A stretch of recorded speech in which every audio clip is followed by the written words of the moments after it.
Olá, meus amigos, olá, minhas amigas. Mais um encontro entre nós. Sempre repetimos que é sempre uma satisfação poder preparar esse trabalho de modo singelo, de um modo que a gente possa tentar ao máximo expressar tanto o pensamento no contexto evangélico, da forma que foi trazida pelos evangelistas, pelos apóstolos, nas diversas obras contidas no texto bíblico, e sempre com o olhar da doutrina espírita, que vem clarear para a gente, jogar luzes sobre todos esses ensinamentos de Jesus, e para que a gente tenha uma compreensão mais precisa, do que realmente o Cristo quis nos apresentar quando de sua passagem aqui conosco. Passagem esta que foi registrada pelos 4 evangelistas e também em outras obras como Atos dos Apóstolos, as cartas que Paulo escreveu aos diversos povos, em que ele desenvolveu todo o trabalho, apresentou toda a expressão do cristianismo, dos ensinamentos de Jesus. Então, contém uma diversidade de informações riquíssimas e que por vezes a gente não consegue ter a compreensão dos ensinamentos ali contidos. E a interpretação da doutrina espírita vem fazer com que a gente compreenda isso de um modo muito mais preciso, como já o dissemos. Nós vamos tratar hoje do tema Caridade e Riqueza, que está no capítulo 49. Emmanuel vai trazer a passagem do capítulo 2, versículo 10 da carta aos Efésios, que diz o seguinte: pois somos a feitura dele, criados em Jesus Cristo para boas obras. Nas pesquisas que a gente fez e nas orientações que nós buscamos, esta carta foi escrita por volta do ano 62 depois de Cristo.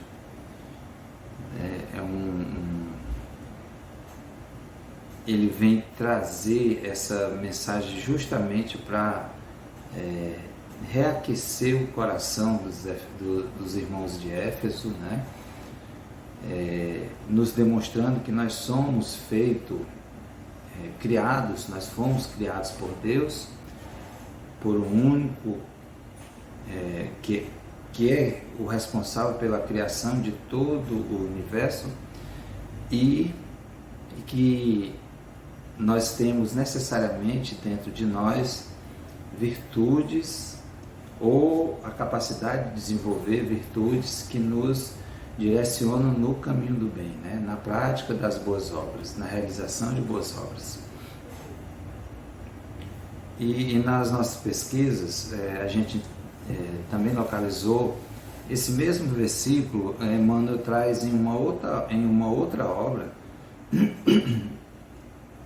intitulada Bênção de Paz.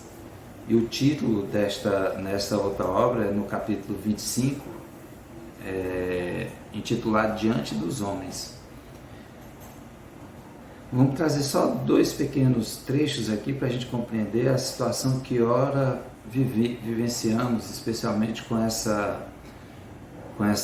esse momento de guerra aí que está ocorrendo de modo mais direto entre Rússia e Ucrânia. Não vamos discutir as razões dessa guerra, até porque nós não conhecemos na sua inteireza, na sua profundidade. A gente tem ideias do que sejam, mas não é o nosso trabalho aqui. Só bem interessante que o título do livro é Bênção de Paz, que contrasta com o que está ocorrendo com conosco, com o nosso planeta neste exato momento. E aí ele vai dizer aqui: não te deixes dominar pelo derrotismo acerca da natureza humana. Vamos lembrar que o título é aqui Diante dos Homens. O Criador não ergueria a criatura para insuflar-lhe maldição. Todos os filhos de Deus são potencialmente bons e encerram consigo as sementes da grandeza moral a que se destinam. Então, todos nós somos potencialmente bons e nós temos as sementes que podem ser cultivadas, que podem ser plantadas, podem ser cultivadas e desenvolvidas para que a gente chegue a uma condição de grandeza moral.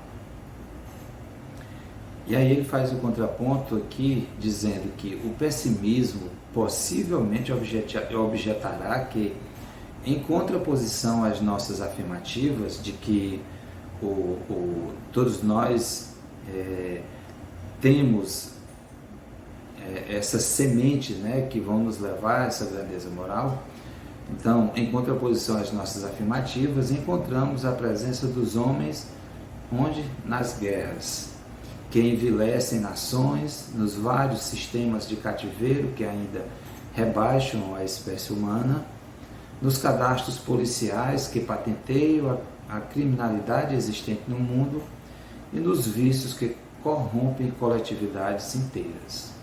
Então, nós damos uma atenção muito maior para essas questões. É claro que nós não devemos fechar os olhos para todas elas, mas a gente deve, qual é o chamamento aqui? Que a gente deve confiar, sim, ter confiança de que esse momento é um momento de um processo que está levando, caminhando, conduzindo a humanidade a um progresso de ordem moral. Essa é a nossa destinação, esse é o nosso caminho. Nós chegaremos a essa condição. Contudo, a gente ainda dá muita atenção àquilo que é negativo, o ruim, o lado ruim da história. É assim que nós ainda, é com isso que nós ainda nos alimentamos. Infelizmente, isso ainda preenche muito do nosso ser. Muitos de nós ainda nos comprazemos em ver essas misérias, em ver essas diversas situações de violência que se apresentam no nosso cotidiano. Dentre elas, a guerra como uma das mais destruidoras, né? Como um dos instrumentos mais destruidores, tanto da estrutura física das nações, quanto também e especialmente de seres humanos. E voltando então para o livro, né, para o Palavras de Vida Eterna, repetimos capítulo 49, Caridade e Riqueza. Então vamos ver aqui o que Emmanuel nos solicita, nos apresenta, melhor dizendo, porque ele traz de um lado a caridade, que é a virtude por excelência que nós devemos e procuramos adquiri-la, e traz do outro a riqueza, que pode ser instrumento também de alcançarmos diversas virtudes, mas também pode ser instrumento de queda, instrumento de ampliação do nosso orgulho e do nosso egoísmo. A riqueza, ela pode ser tanto utilizada numa atitude benéfica, numa atitude boa, numa atitude que vai beneficiar uma quantidade boa de pessoas, um grande número de pessoas, mas ao mesmo tempo ela também pode ser instrumento de queda. As mãos que vão manuseá-la é que dirão qual será a sua utilidade. A mente que vai conduzi-la é que dirá o que é a riqueza, qual vai ser a sua principal, o seu principal objetivo, para que essa riqueza vai servir. No momento que nós estamos vivendo agora, a riqueza está servindo ainda para construir armas de destruição em massa, para produzir a guerra, para produzir miséria, para produzir diferenças sociais assim absurdas. Então as mãos que estão conduzindo a maior parte da riqueza estão fazendo o uso dela para destruir, para matar, para segregar, para escantear aqueles que são considerados aos olhos do mundo como incompetentes, como incapazes. E é isso que os donos do poder procuram inserir na mente das pessoas, especialmente as pessoas mais simples, com menos possibilidades, com menos condições, com menos oportunidades. Tentam fazer com que essas pessoas se achem inaptas a desenvolver algo que tenha importância, algo que possa ser útil para outras pessoas. E com isso, se esses donos do poder criam situações as mais adversas para que nós vivamos nesse absurdo de um apartheid social, né, em que uma pequena quantidade de pessoas detém um percentual enorme da riqueza do mundo e a grande maioria dos homens e mulheres detém isso numa quantidade muito menor. E muitos numa situação ainda muito mais crítica, de extrema miséria, de extrema pobreza.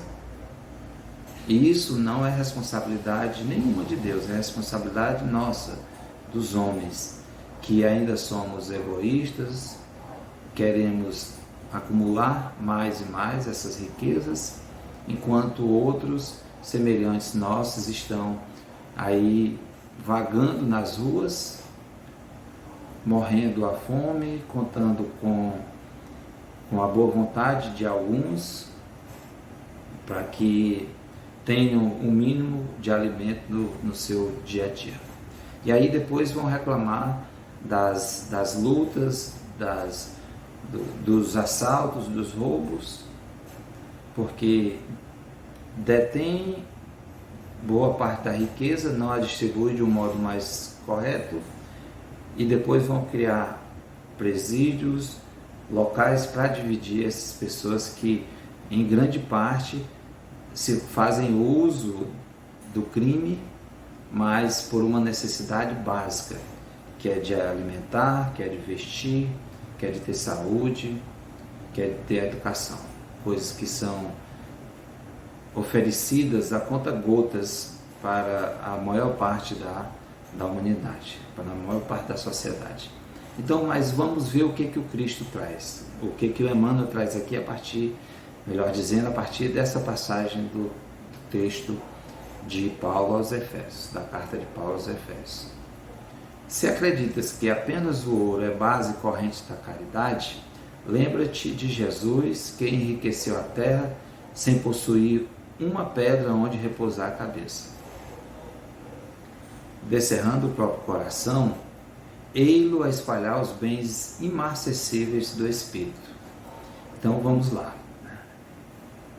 Essa posição que eu coloquei aqui, no sentido de que nós, seres humanos, temos uma responsabilidade muito grande em fazer com que nós, enquanto humanidade, no seu contexto geral, tenhamos mais oportunidades e capacidade de desenvolver tanto os nossos conhecimentos, o nosso intelecto, quanto o nosso lado moral, enquanto os homens do poder tentam usurpar isso de uma grande maioria, o Cristo vem com uma outra proposta. Porque isso é histórico, né? Isso, o homem deter o poder e deixar uma maioria ali vivendo de pires na mão, pedindo. Aí o Cristo vem trazer uma proposta diferente. Então, descerrando o próprio coração, ele vai espalhar os bens imperecíveis, inacessíveis do Espírito.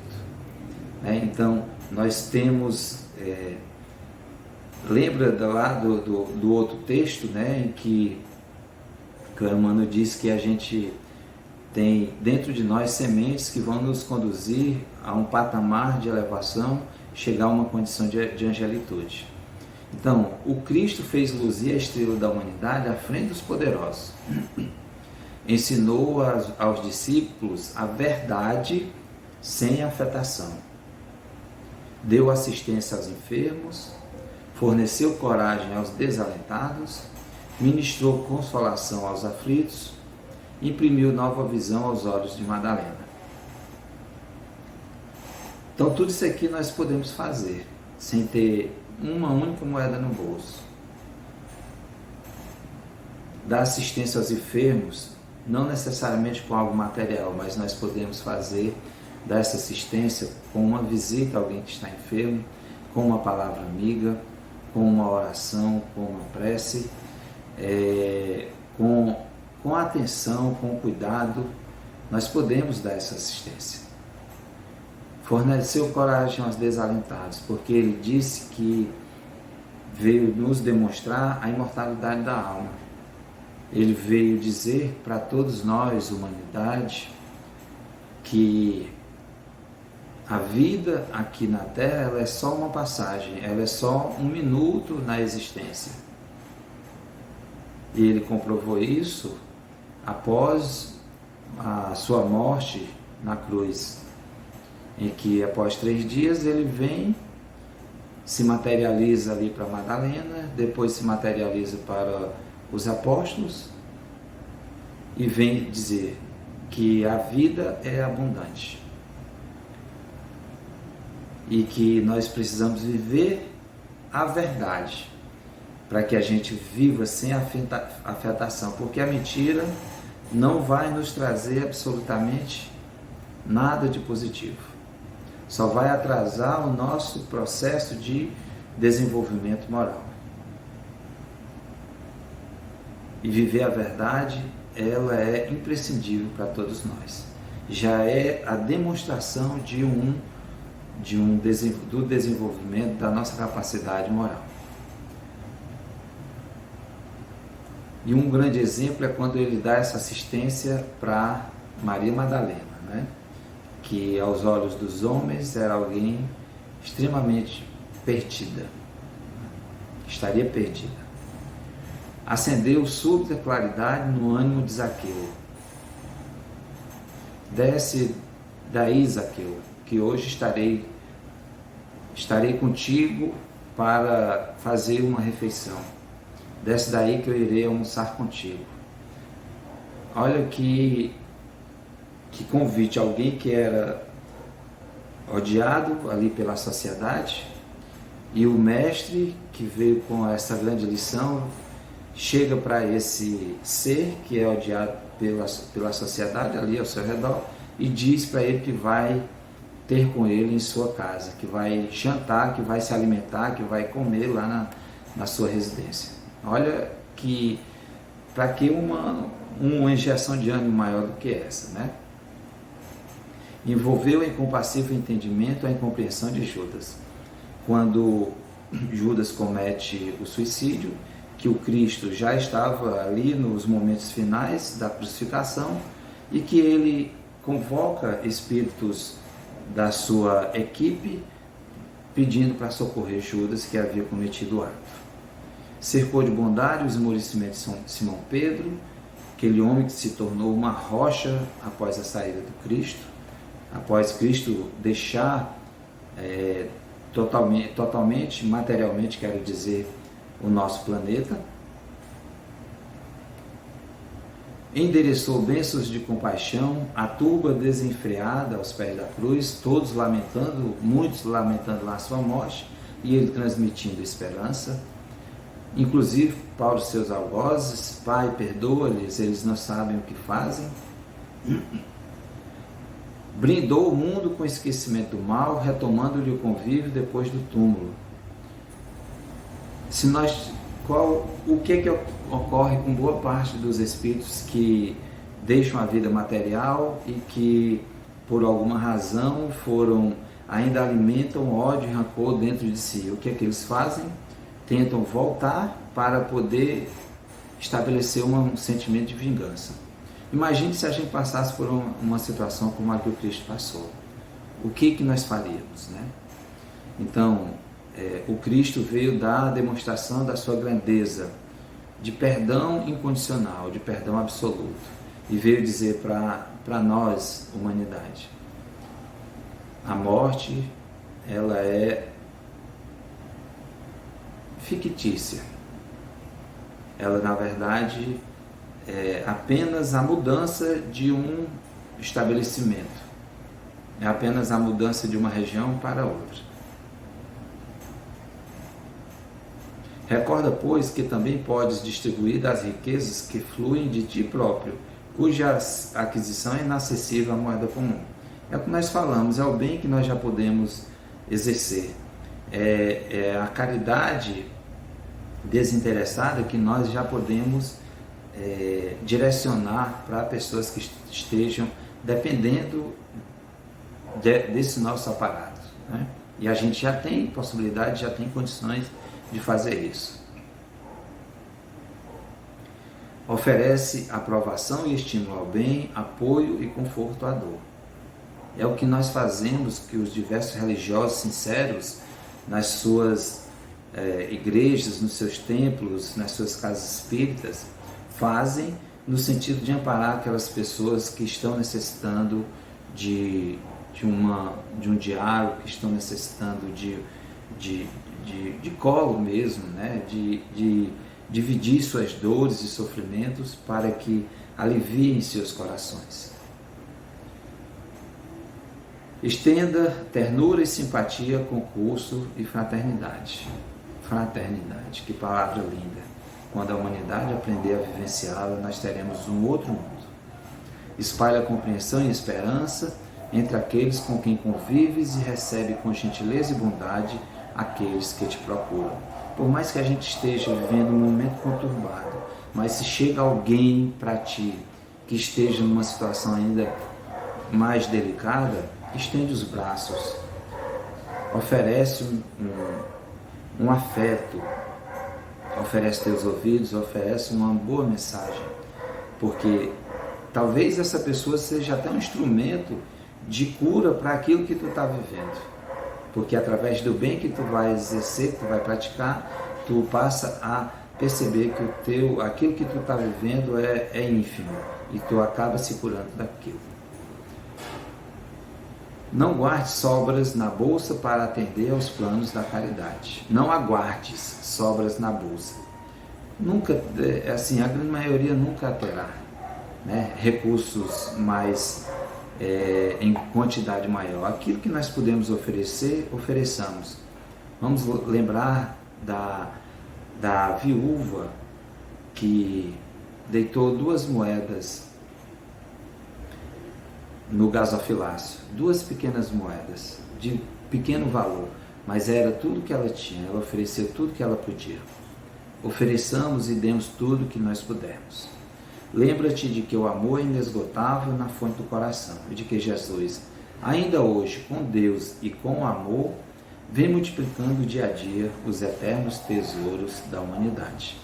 Então, façamos parte desse movimento de transformação, de estímulo, de exercício, de prática da caridade, procurando desenvolver nas pessoas um ânimo renovado, especialmente em momentos de crise como o que nós estamos vivendo, para que essas pessoas percebam que é só um momento, é só uma fase, e que isso vai passar.